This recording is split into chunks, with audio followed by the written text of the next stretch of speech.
There is a buyback scheme. One of the requirements is you got to stay for 10 years in that property. So all the 5-year-old BTO, MOP ones, all you all can fly kite lah. Not gonna get it. Okay? You wait a while lah. Yeah, you wait another 5 more years. Got a queue got a queue. Yes.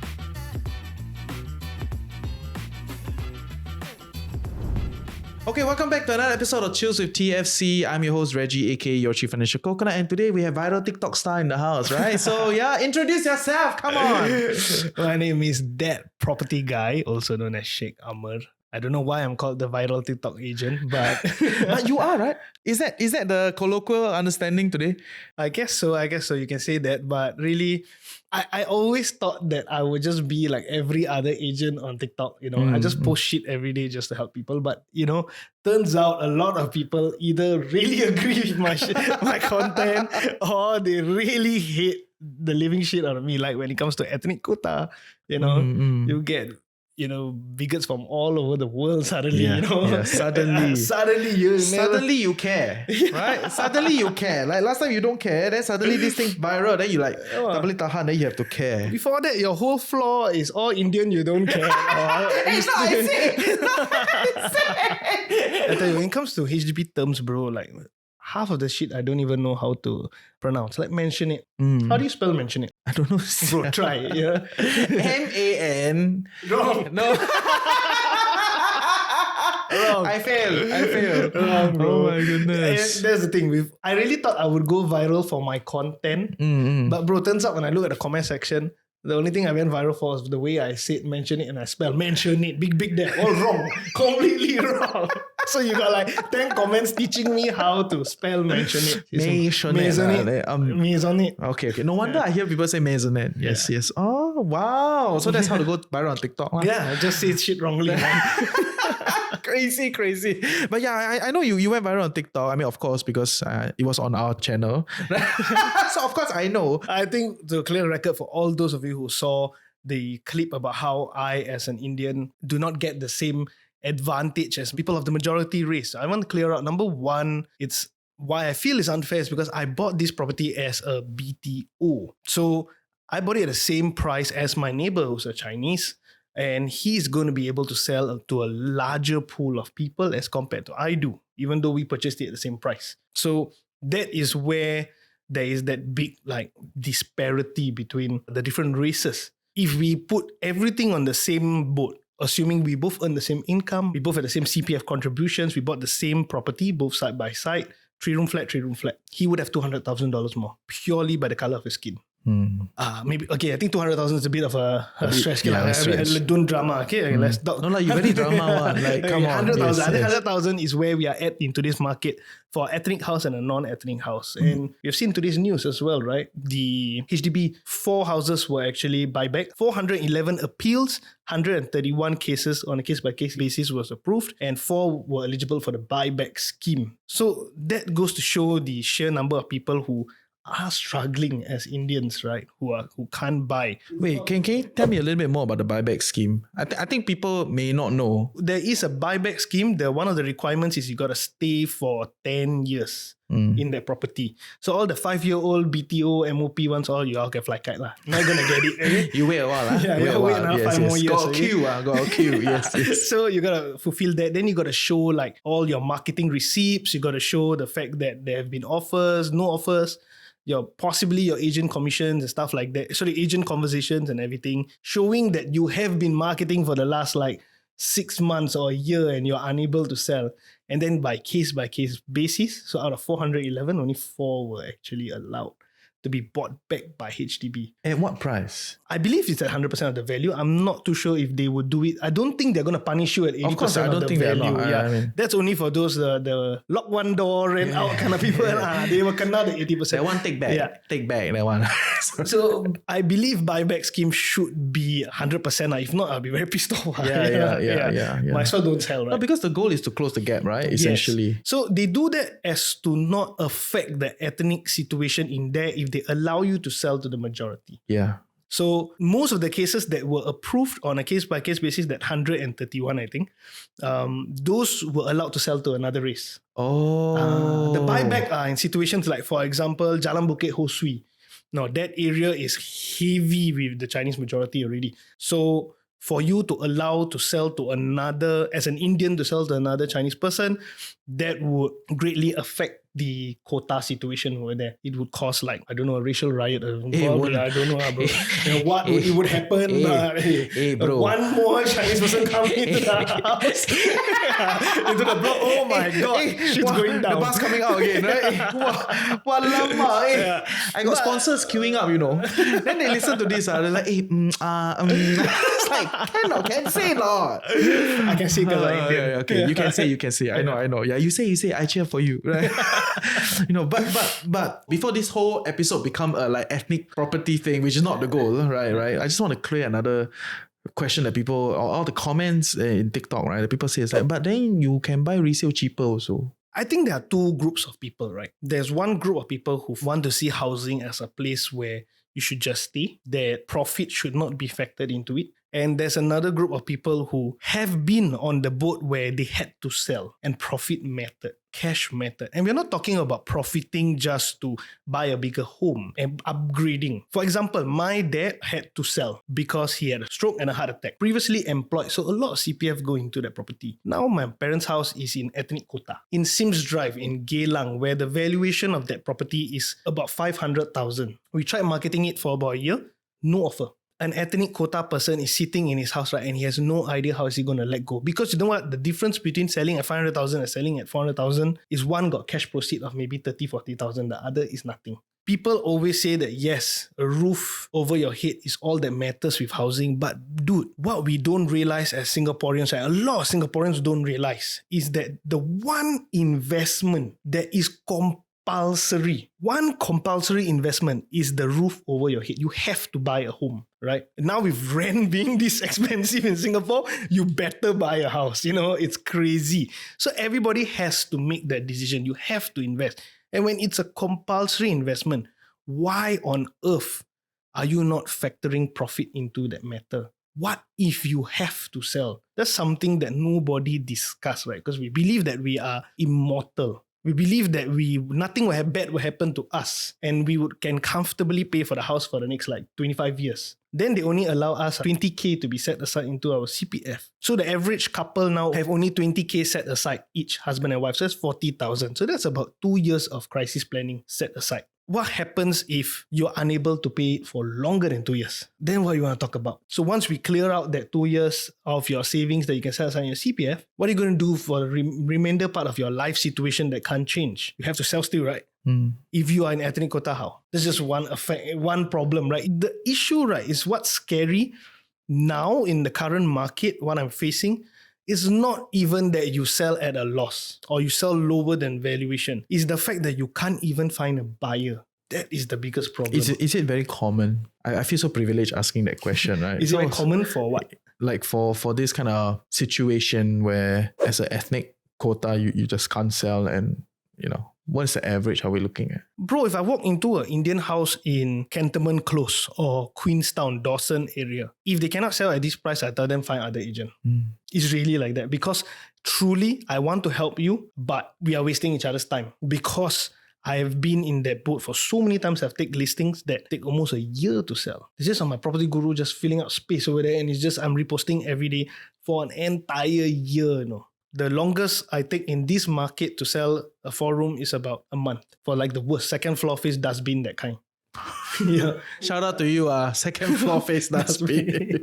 Yeah. Take less than a month still. 3 weeks, 2 to 3 weeks, sure, move on. But ethnic quota, it could be the most premium unit, but it would take a long time. Okay, fair. But selling is one thing. I think recently there's also a lot about buying. Right, people cannot even buy, all these problems, and I think the government also come up with all these extra grants, right? Like additional grants. From your view, has it changed the ground?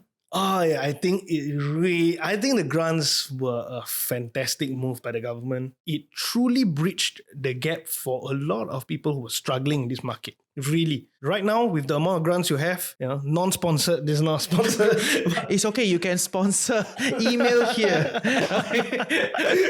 But really, with the amount of grants that you have right now, bro, 100,000 bare minimum you can get if you buy 4 kilometers from your parents and you are a Singaporean. All right, buying a 4-room. 100K grants means you can, with stamp duties included, purchase a house about 500,000. Right, that's really a lot of houses that are still available to purchase. So I think that these grants that have been given is one of the best moves for 2023. It really helps a lot of people, especially from the ground.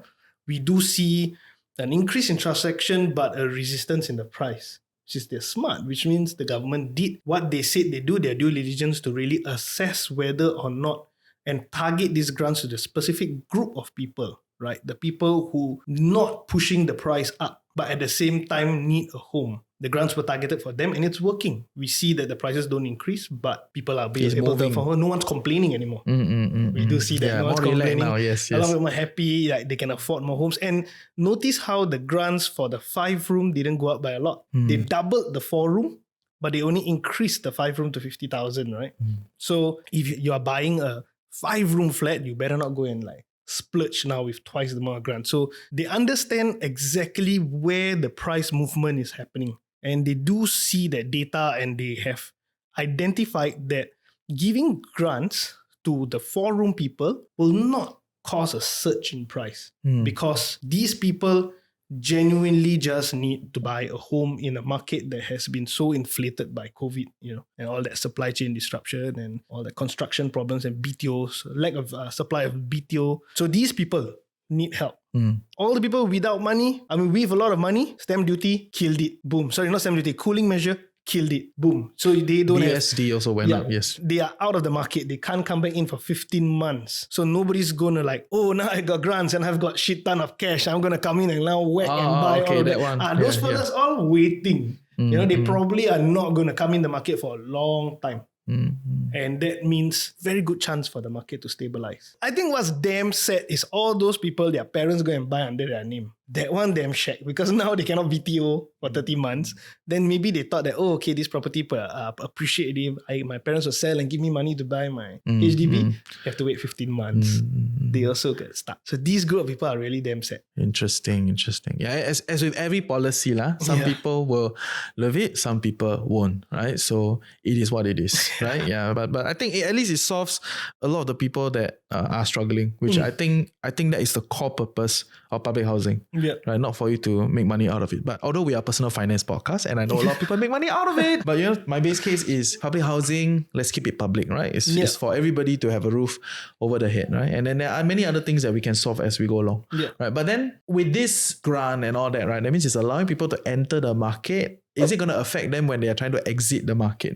It is. Because the grant need to pay back, right? In that sense, pay back into your CPF, right? Yeah. I remember a couple years back, I think President Halimah Yacob was pushing for not using, I don't know, please don't puff on me. I think it's her. It's okay, puff him. But I think it's her that was pushing for not using CPF to pay for your housing. And a lot of people were very upset by that at that time.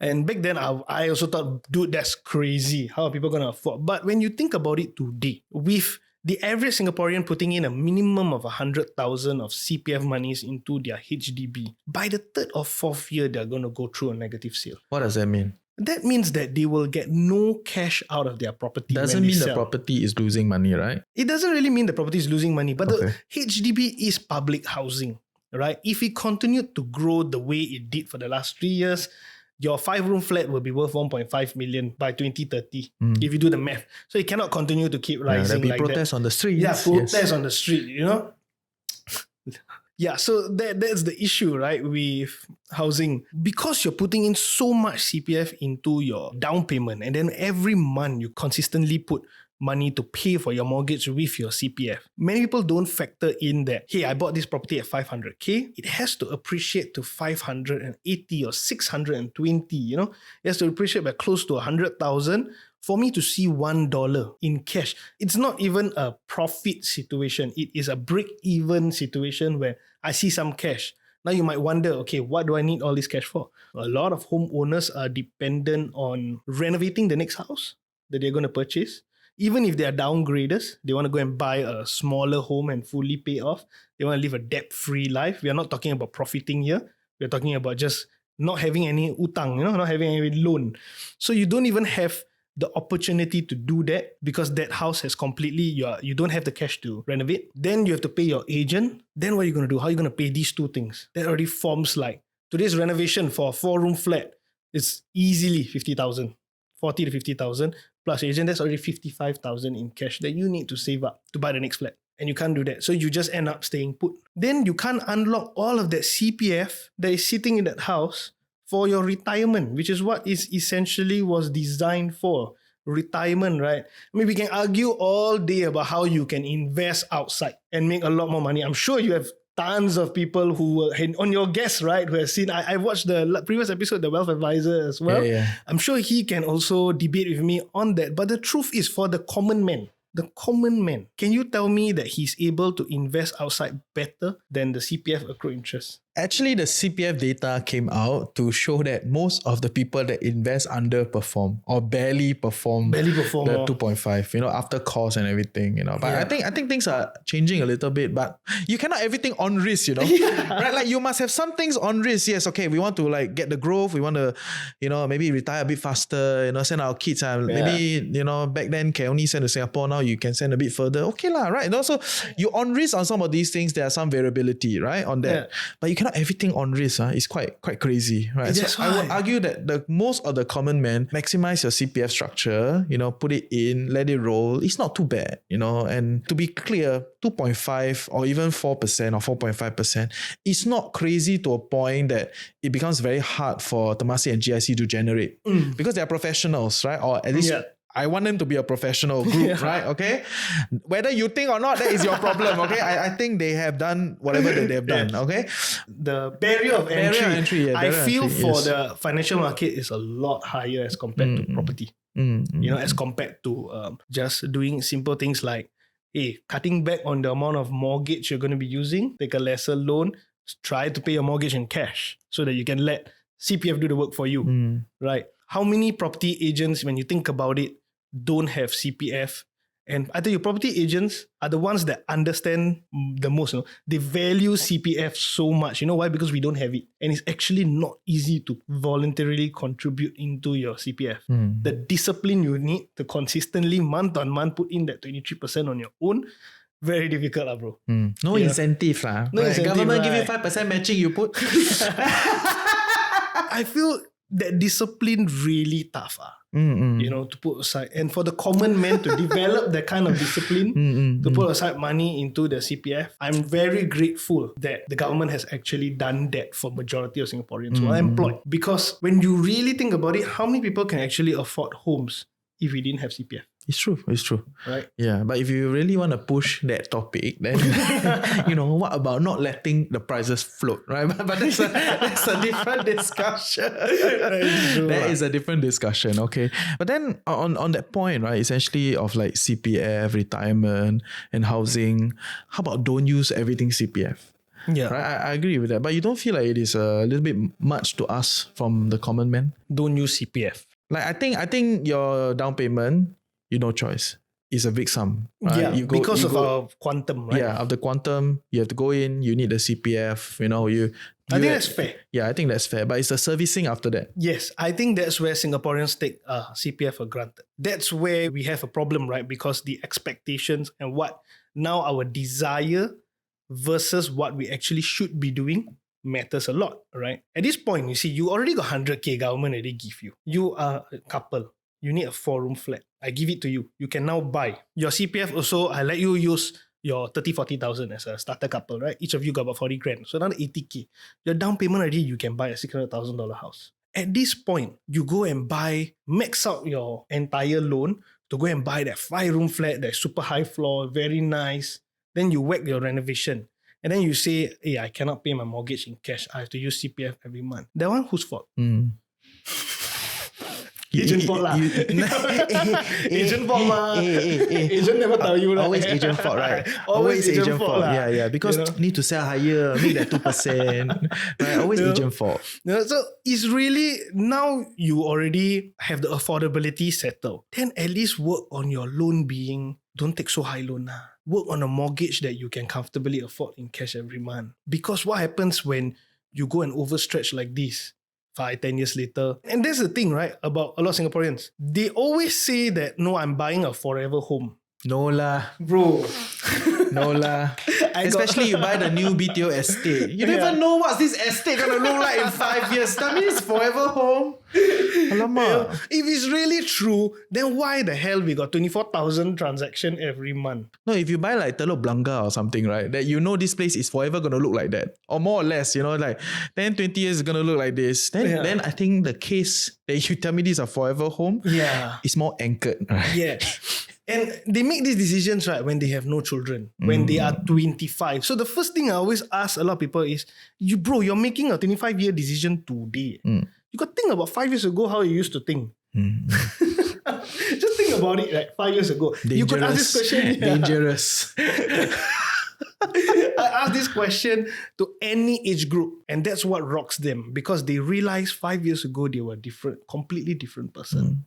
Be it you're 30 to 35, even if you are 40, even at 50 and 55, right? It's a big difference, 5 years is a long time. So what makes you think you at the age of 25, you're going to feel that this is your forever home until you turn 60 or until you turn 50? How can you make that decision? One thing can change. An unplanned child. No, an unplanned triplet. Triplet, bro.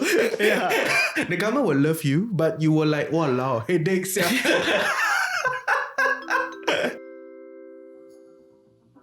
Hey, welcome to the Financial Coconut Podcast Network. I'm your host, Reggie, aka your Chief Financial Coconut. And if you're loving what we're creating here, like, share, subscribe, share with your loved ones, comment in the comment section below. And yeah, we'll see you for great content on Chills with TFC.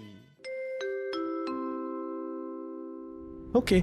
So then in that view, I mean, you paint the picture quite cleanly, right? In the sense of like, two of you, young couple, 25, 28, 25 a bit too young these days. Maybe somewhere like 28, 30. Yeah. You see more and more people in that range, coming into the market, and then they want to shop for a house. With all these grants, they're first timers. And with the pretext that you say that every 5 years your life changes, right? How would you recommend them to think about it? I think step one would really be to have as many doors open as possible. So limiting your CPF is one of the most important doors to leave open, because you want to keep generating the 2.5% in your OA, right? Because you are not in the financial market. You are not investing daily. You are not a crypto millionaire, You don't have all these things. Maybe, yes. I've got a lot of Shiba, I'm just waiting. Any day it's going to happen. I don't know why you are in Shiba.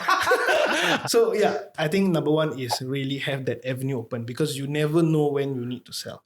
So if you're going to public housing, understand that the entire government is not on your side when it comes to keeping prices appreciating. That is not their goal. I think Coffee Talks 2019, Prime Minister Lee Hsien Loong did say that 99 years is a long time. 99 years can serve you for your generation, your children, and even your children's children.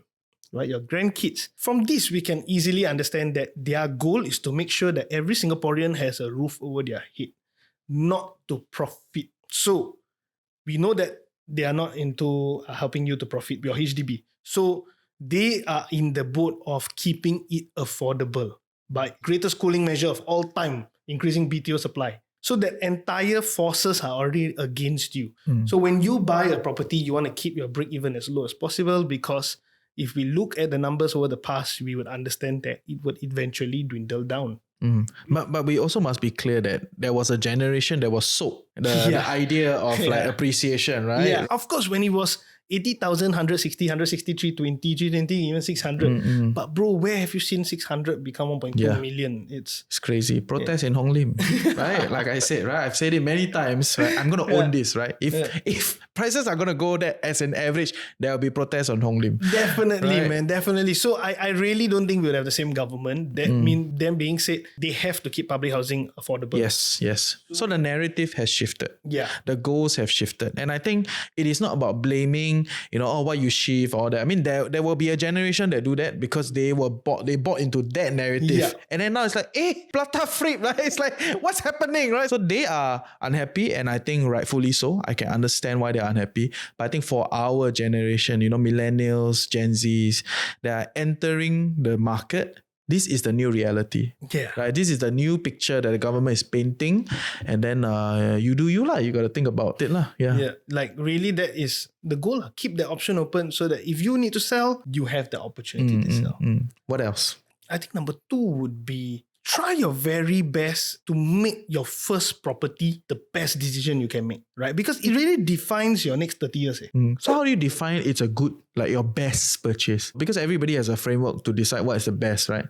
Like in your framework. Okay, for example, we follow the first timeline where it's an average Singaporean who decides to take all the grants, pay the entire mortgage and CPF, live comfortably for the next first 5 years. And then let's assume in this scenario, 2 people, both of them decide to sell at the 5th year mark after the MOP. In one situation, this person will go through easily. We've already covered a negative sale. This person has paid his CPF monthly in cash all the way. He would have 0 cash and maybe he would be CPF rich with about 200,000-300,000 depending on how much. So this person to either has 2 options, right? 3 options. So 1, do nothing, upgrade to a bigger place and come out of his own savings. And number 3 is he can downgrade and buy something that's smaller, right size. The same couple decides to pay his entire mortgage in cash. For example, like I said, buying your first property is extremely important. So the way you finance your property, the things that you do in the first 5 years, if you can afford to do it, things like renting out your bedrooms, for example, not touching that money,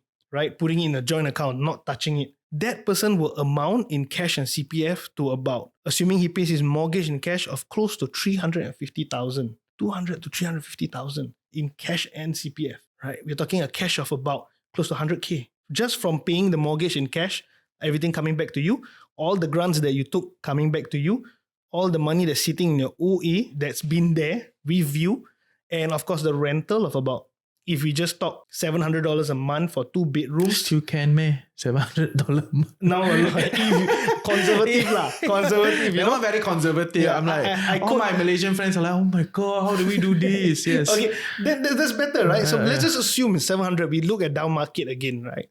So that's 1,004. That's about close to $72,000 in 5 years. We don't talk about the whole salesman of go upgrade to condo lah, do all this. You know, a lot of people hate that. So, but is that your idea?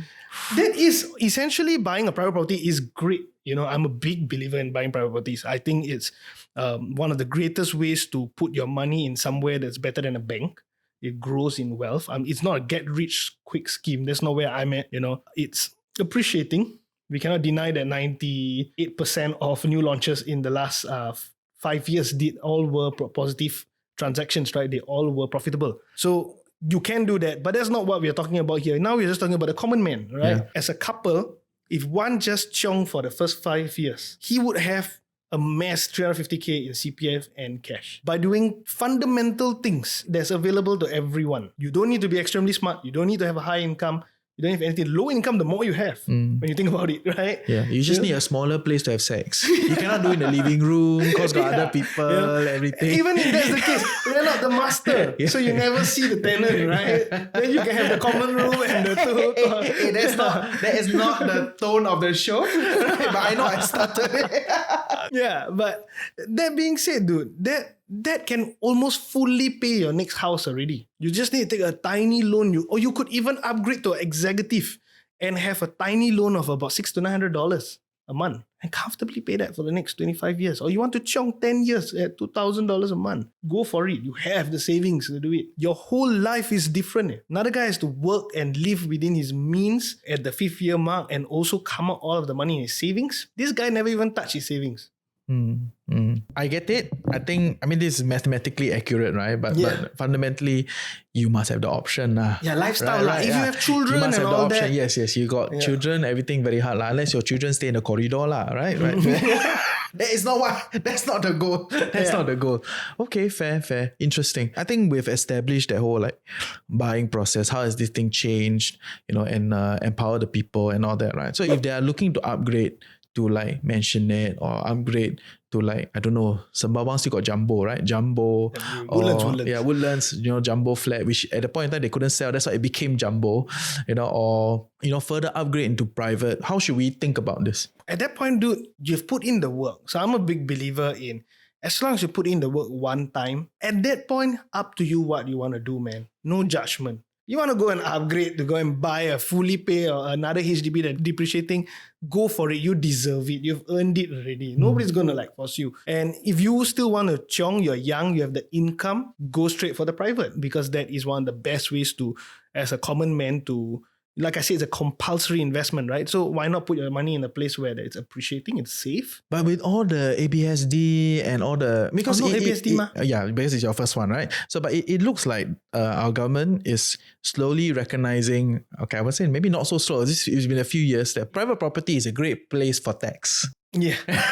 Right? Great place to tax, right? Because they were trying very hard to crack how to tax wealth. Yeah. And they realized all the wealth are there, right? And can track one, right? Because some other ways of taxing wealth is harder, right? But property is there. It's in your face. The name is there. Yeah. You know who owns it. Yeah. Right? So they are finding it increasingly sexy to tax there, right? So is it still a case for people to enter the private property space and can still get it, in that sense, like still actually profit out of it? You can, but don't expect what we saw since 2017, right? Where it is easily 200, 300 per square feet increase in profits. You're not going to get that. In fact, I do feel the majority of the new launches in Singapore today are extremely expensive. It's crazy expensive. We used to think it was expensive, but dude, that wasn't expensive versus what we are seeing today, right? If we look at the latest launch at Botany or even Sinica at Tanah Merah, bro, 2,000 per square feet. Why Tanah Merah got problem, is it? Tanah Merah very far out got problem. The only thing good about Tanah Merah is really Simpang Bedok, bro. Cheers to Simpang Bedok, yes. So for you want to pay 2,000 per square feet of Simpang, go ahead. I'm not going to do that, bro. That to me is scary. So yeah, I do think a lot of these private properties are extremely expensive. Am I on the boat on all property can buy? No, of course not. There are going to be properties that are not profitable. So always stick with something that is safe. But even before you look at private property investing, make sure you can afford it comfortably. Make sure you have the crisis planning set aside. Yeah, but I think one of the bigger assumptions is that private property prices will keep moving up, right? Yes. Okay, so two questions, right? First question is, at this point in time, we are hoping that HDB prices will reverse to mean, right? Or come back down. The government give all these grants, hoping to cushion the impact of people that are entering now, essentially to, kind of reverse and then come to a more steady pace, right? But is that not going to be seen in the private property space? This is the first question. Second question is, a lot of people, when they talk about private property, or it's not even about private property, it's just about investments, right? Generally, there's this like endless up trend that people think about, like, wow, it will guarantee go up, it'll keep going up because it has been going up, right? People don't even talk about like why has it been going up, like what's happening, right? So these are the two questions to you, right? You don't think it will come down? You don't think it will have a turn over this period of time? It's always two groups of people, right? The one that's waiting for the bubble to burst, the ones that sell on always go up. I don't think there's going to be a bubble. There is not a bubble. It's nowhere near coming down anytime soon. And let me tell you why. It's very straightforward, okay? I see it as, bro, no matter what price the developer buy the land at, Singaporeans still buy.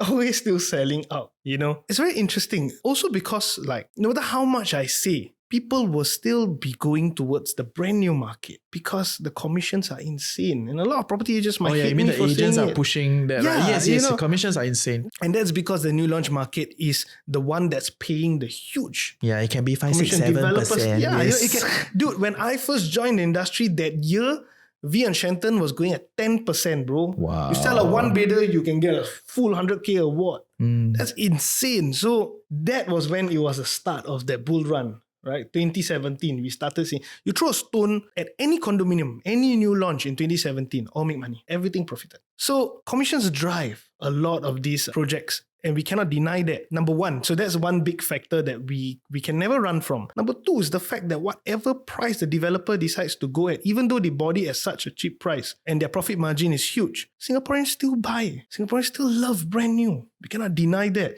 We still see brand new cars, COE price still going up. Our need for brand new and wanting something that is no one has used before, it's there. It's driven. It's in our culture. So you don't think it's a foreigners entering the market? What percentage? You go on Age Prop. Everybody who says that, foreigners inflating the market, please lah. Go and see on Age Prop. For example, Avenue South residents, 90% bought by Singaporeans. Look at EC. You think Singaporeans no money?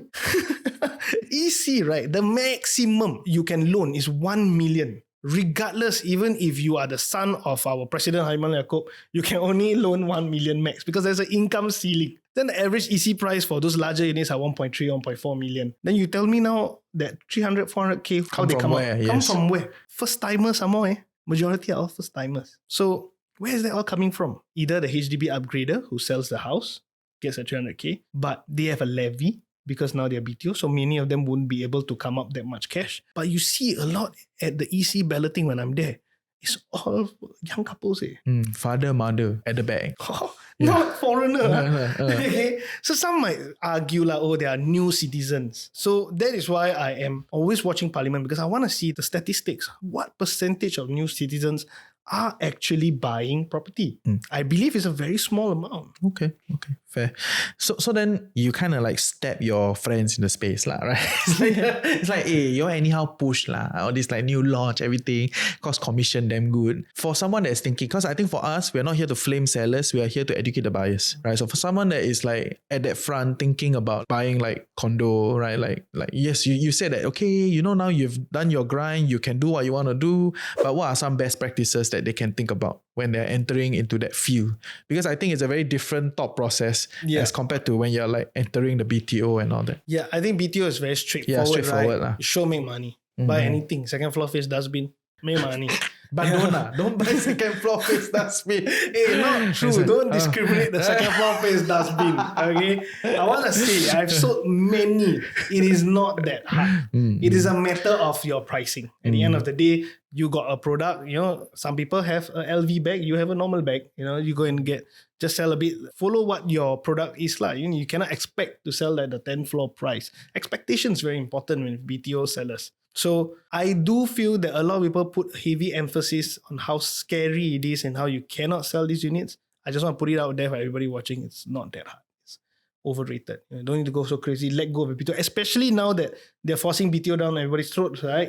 If you don't pick a unit, you are banned the second timer. That's the new ruling. So please don't be scared. Go for the second floor. You still make your money. All right. Best practices. I do think that if you are on the boat of wanting financial freedom in the sense of no loans, then your best practice is to go with a downgrade to something smaller, or take a tiny loan because now you still can work at the age of 30. Take a small loan, take it for about 10 years, clear it, upgrade to that dream house that you want to. If you're moving to the private property phase in 2023, now this way it becomes everybody's in a different boat, right? Some people believe in buying close to the center region. Some people believe like buying in the OCR region or buying a bigger space. I personally think with where prices are at, go with the biggest you can. Further outskirt is always better than speculating with the central region. Why? I do think that prices at 3,000 per square feet and above, the products like that are for the seasoned investors, the people who are already extremely wealthy and who have the holding power for long term, for the market to reach that stage where people are coming in. If you go with the OCR and something that's larger, a 3 or 4 bidder, then we can understand that you are buying for the purpose of own stay and allowing your money to grow in there for long periods. You're not a speculator. Okay, we cannot deny, just purely with inflation, buying a property that is young, about 5 to 6 years, you stay for 10 years, lease decay not going to affect you in the leasehold. 99-year leasehold condo, not going to affect you that much. It's still 15 years old, relatively good. And we know purely with inflation, it's not a linear thing, but it's about 2% a year. So at least your money from now, you buy at maybe 1.8 million. 10 years later, 15 years later, it's about 2 million plus. People can accept that future price. People today already paying crazy price for that, People paying 2.6 million for a 2-bedroom at the Dairy Farm Estate. Dairy Farm? 2.4 million for 2-bedroom. Why? Why you guys at Dairy Farm? Yeah, why? Dairy Farm, right? So, I don't get it. In MacPherson, Antares, people pay 2 million for a 3-bedder. That's 1,000 square feet today. So buy something that is safe. Don't speculate. Buy it for the long term. Buy it for own stay. So you're putting your CPF and your cash into a property that is growing your money. It's not a get-rich scheme. Property was never designed to be a get-rich scheme. But it became one. It became one. It became a make your 200-300. It was true. People did make. We cannot deny that if we look at now what. But it's no longer the case, right? Or you hope that is not the case, right? I mean, I hope that is not the case. I don't think it is. Yeah. I never believed that property was a get-rich quick scheme. I've always believed that no investment should be compared against each other. So I don't believe that investing in stocks should be compared to property. Like one is better than the other. That's not true. You would put 250,000 in a property, but you wouldn't put 250,000 in one stock. So it's not comparable. We can have that discussion another time. But yes. You don't compare these two things, right? Mm-hmm. And really wealthy people, like I have the luxury of meeting like so many wealthy property investors who are also in this market and all that. They also teach me that don't compare these two things. This is where you make shit ton of money. Property is where you take that money and you put it to hold. Like that's their philosophy. They never use property to like make the 5-6 million. It was never designed to be like that. It just so happens that economic bias and how commission driven this place is has caused a huge influx of people to move into that new launch space. And now we have a whole new culture, a whole generation of people that truly believe in brand new. I could walk in right with a client right today. I don't need to convince them that brand new make money. I don't need to. I have to convince them, right, you shouldn't be buying brand new today anymore. You should be going to the resale. And still there's now a lot of resistance. It used to be the opposite in the past, It used to be so hard for me to even explain to them how this brand new make money. Today, everybody knows it and it's scary, bro. Because the brand new today, I don't believe all of it will make money. I really don't. I don't think a lot of the new launches today will make that much money. So if you're entering into the brand new market, go with something safe, something that you know that ticks all the boxes, right? Is there going to be a proper exit strategy for you? Is there going to be a new MRT? Don't go and buy dairy farm estate. Where are you going to find that MRT? Can sell to farmers. Yeah. It's important. You got to have that transformation in the area. You got to have that exit strategy in the area. You must know who you want to sell to. If you don't even know whether the future people can accept the price you have today, you are believing what the salesman in the show flat is telling you, then you are not doing your own due diligence.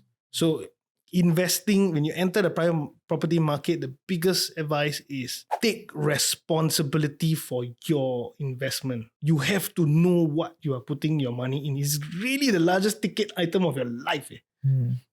It's 2 million no. You will never buy anything more expensive than that. So do your own due diligence. You have to feel really comfortable with the investment, the purchase. You have to really make sure you know every angle.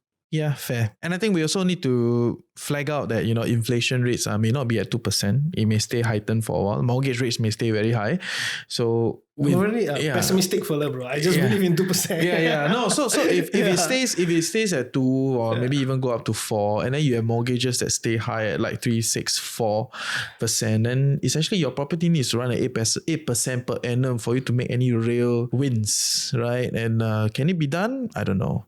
Right, and it gets harder and the apex, right? Essentially, there's an apex for buyers, and as you move up on the apex of all these kind of stuff, the people that can play that game become smaller and smaller and smaller and smaller, right? So then once like what you said like if you go into a 3,000 PSF, how many people can take that off your hands, right? And so essentially, you're playing in a smaller circle. You really got to know how to play that game. Cool. Closing. Any last lines you want to share? Enough of ethnic quota lah. That one enough. Yeah. I know it will never be enough, right? But we have made our contribution in that discussion. Yeah. Ignited it.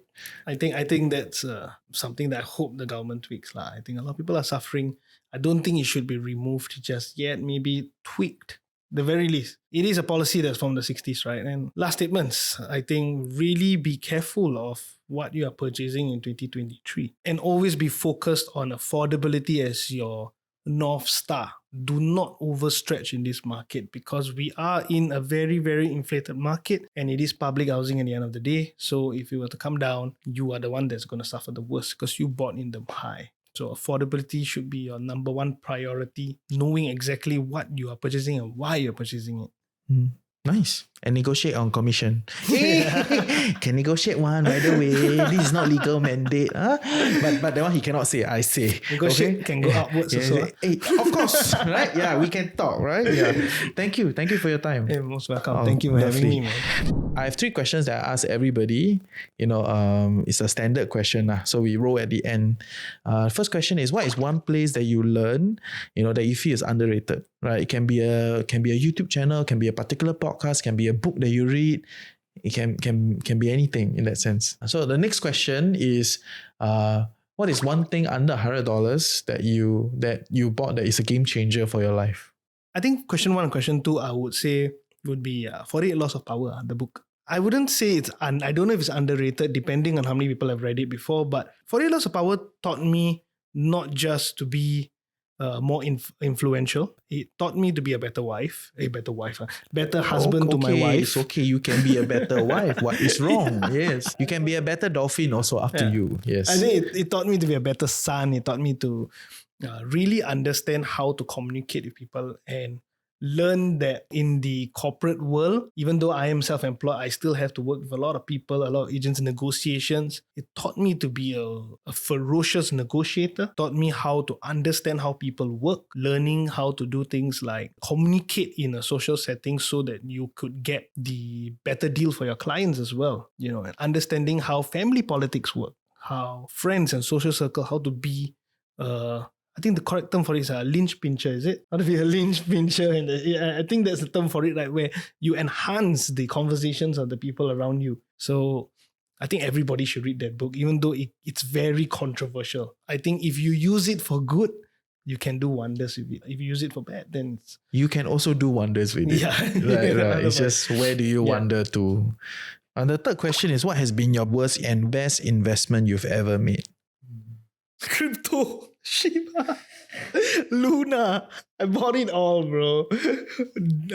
Doge, Saitama. I bought every coin. The definition of speculation, I bought it all, bro. Worst decision is that, yes. What's your best then? My best decision is my BTO lah. Okay. My SBF lah. Okay. Still very grateful for that. Yeah. Thank you. Most welcome. Thank you so much for having me on the show. Thank you. Man.